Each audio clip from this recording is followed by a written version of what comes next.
Even without doing any activity, you can still manifest what you want if you organize these 4 dimensions in one direction and keep it unwavering in that direction for a certain period of time. Now he believes Shiva will do it for him and it will happen. So is Shiva going to come and build your house? No, I want you to understand, God will not lift his little finger for you. What has not happened till now on this planet can happen tomorrow. Human beings are capable of making it happen tomorrow.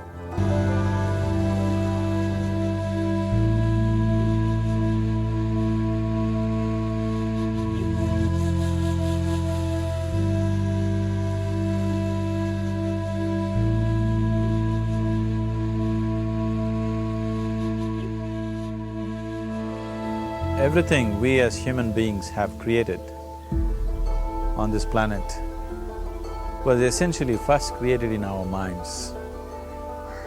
All that you see, which is human work on this planet, first found expression in the mind, then it got manifested in the outside world.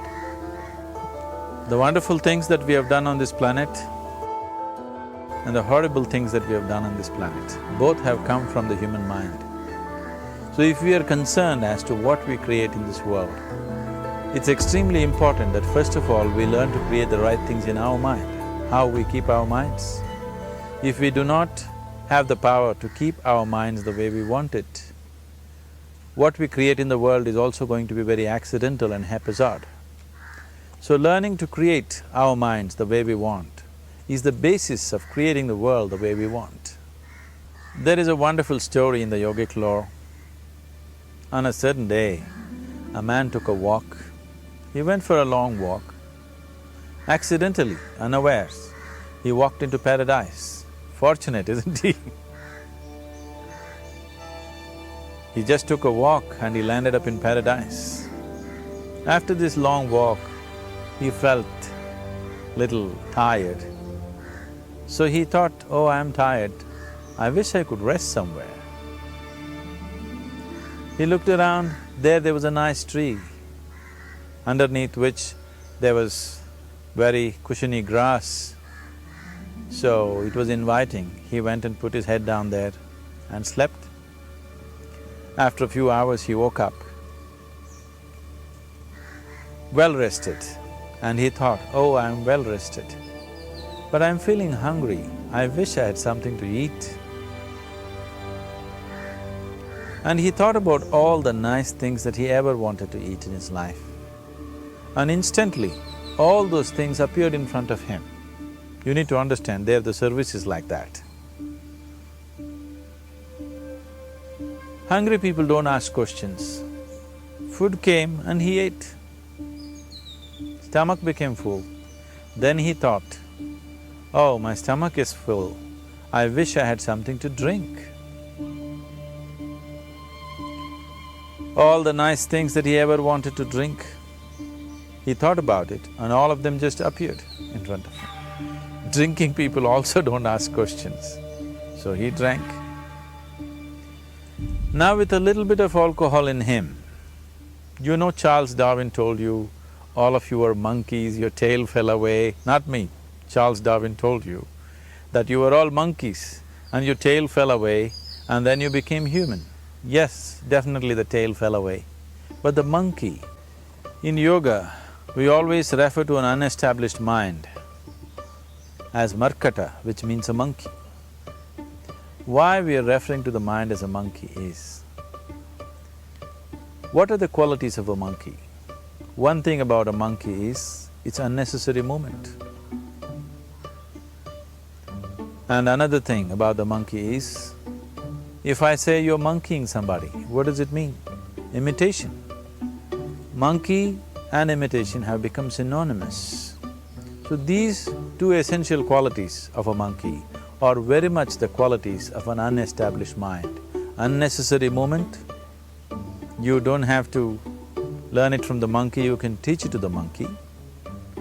And imitation is full-time job of the mind. So when these two qualities are on, a mind is referred to as a monkey. So this monkey became active within him. He just looked around, thought, what the hell is happening here? I asked for food, food came. I asked for drink, drink came. There must be ghosts around here, and ghosts came. Oh, the ghosts have come, they're going to surround me and torture me, he thought. Immediately the ghosts surrounded him and started torturing him. Then he started screaming in pain and said, oh, they're going to kill me, and he died. Just now he said he's a fortunate being.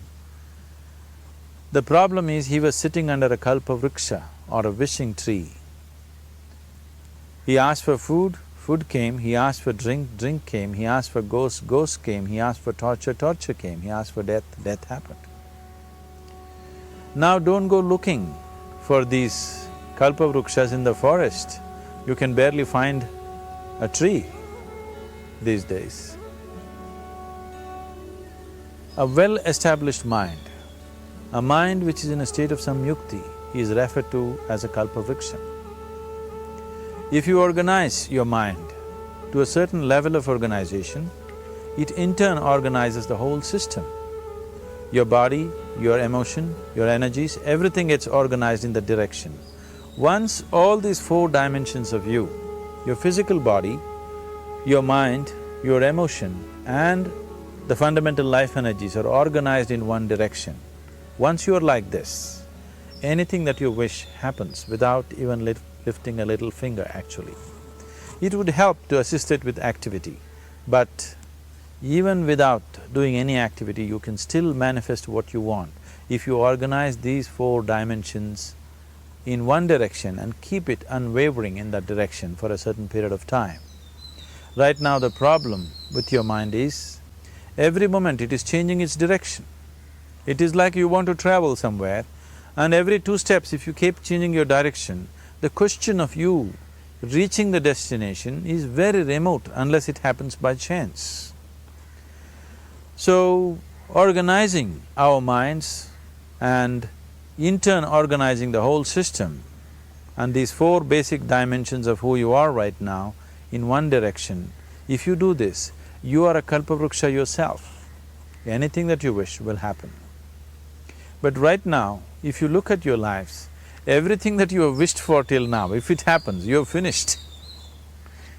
Everything and everybody that you have desired for, if all of that lands up in your house today, could you live with that? Once we're empowered like this, it's very important that our physical action, emotional action, mental action and energy actions are controlled and properly directed. If it is not so, we become destructive, self-destructive. Right now, that is our problem. The technology, which is supposed to make our life beautiful and easy, has become the source of all the problem that we are destroying the very basis of our life, which is the planet. So what should have been a boon, we are making a curse out of it. What has brought incredible levels of comfort and convenience to us in the last 100 years or so has also become a threat to our life simply because we are not conscious action, we are in a compulsive state of action. So organizing our minds fundamentally means moving from a compulsive state of activity to a conscious state of activity. You might have heard of people for whom they asked for something and beyond all expectations it came true for them. Generally this happens to people who are in faith.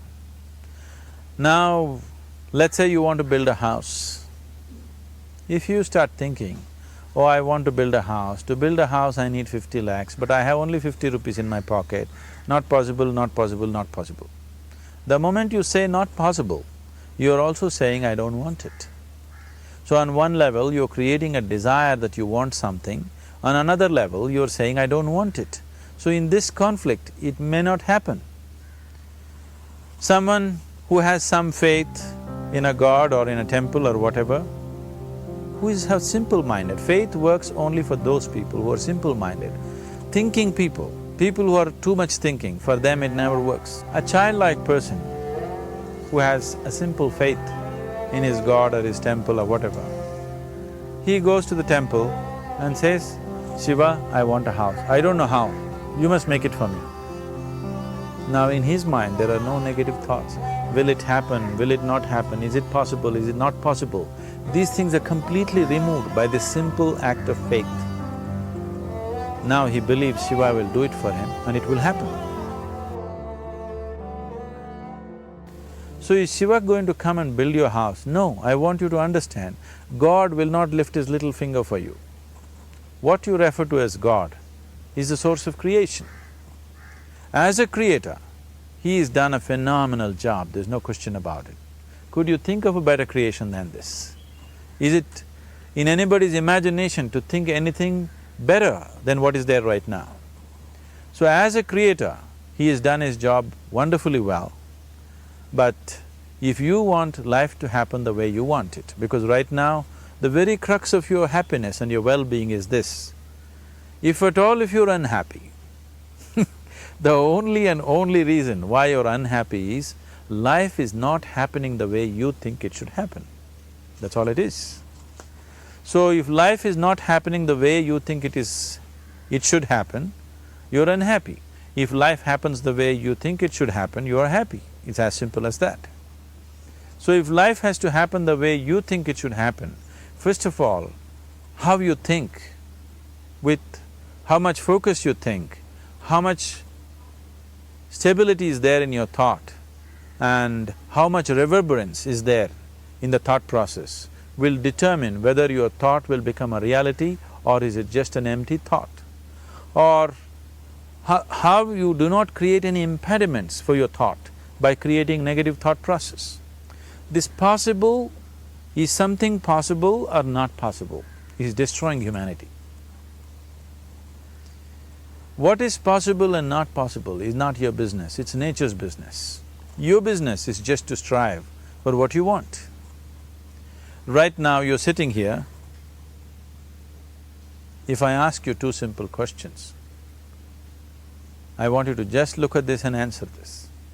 Right now from where you're sitting, can you just fly off? You say no. Right now from where you're sitting, can you get up and walk? You'll say yes. What is the basis of this? Why you say no to flying and yes to walking? Because past experience of life, many times you've gotten up and walked, never did you fly off. Or in other words, you're using the past experience of life as a basis for deciding whether something is possible or not possible. Or in other words, you have decided that what has not happened till now cannot happen in your life in future. This is a disgrace to humanity and the human spirit. What has not happened till now on this planet can happen tomorrow. Human beings are capable of making it happen tomorrow. So what is possible and what is not possible is not your business. That is nature's business. Nature will decide that. You just see what is it that you really want and strive for that. And if your thought is created in a powerful way, without any negativity, without any negative thoughts bringing down the intensity of the thought process, the first and foremost thing is you must be clear what is it that you really want. If you do not know what you want, the question of creating it doesn't arise. If you look at what you really want, what every human being wants is, he wants to live joyfully, he wants to live peacefully. In terms of its relationships, he wants it to be loving and affectionate. Or in other words, all that any human being is seeking for is pleasantness within himself, pleasantness around him. This pleasantness, if it happens in our body, we call this health and pleasure. If it happens in our mind, we call this peace and joy. If it happens in our emotion, we call this love and compassion. If it happens in our energy, we call this blissfulness and ecstasy. This is all that a human being is looking for. Whether he is going to his office to work, he wants to make money, build a career, build a family, he sits in the bar, sits in the temple, he is still looking for the same thing. Pleasantness within, pleasantness around. If this is what we want to create, I think it's time we addressed it directly and commit ourselves to creating it. So you want to create yourself as a peaceful human being, joyful human being, loving human being, a pleasant human being on all levels. And do you also want a world like this? A peaceful world, a loving world, a joyful world? No, I want greenery, I want food. When we say a joyful world, that means everything that you want has happened. So this is all that you're looking for. So all that you need to do is commit yourself to creating it, to create a peaceful, joyful and loving world, both for yourself and everybody around you. Every day in the morning, if you start your day with this simple thought in your mind, that today, wherever I go, I will create a peaceful, loving and joyful world. If you fall down 100 times in the day, what does it matter? For a committed man, there is no such thing as failure. If you fall down 100 times, 100 lessons to be learnt. If you commit yourself like this to creating what you really care for, now your mind gets organized. Once your mind gets organized, the way you think is the way you feel, your emotion will get organized. Once your thought and emotion is organized, your energies will get organized in the same direction. Once your thought, emotion and energies are organized, your very body will get organized. Once all these four are organized in one direction, your ability to create and manifest what you want is phenomenal. You are the creator in many ways. That which is the source of creation is functioning within you every moment of your life. It is just that, have you kept access to that dimension or not? Organizing the four basic elements of your life will give you that access. There are tools and technologies to do this. The whole science of yoga, the whole technology that we refer to as yoga is just about this, transforming yourself from being just a piece of creation to become a creator.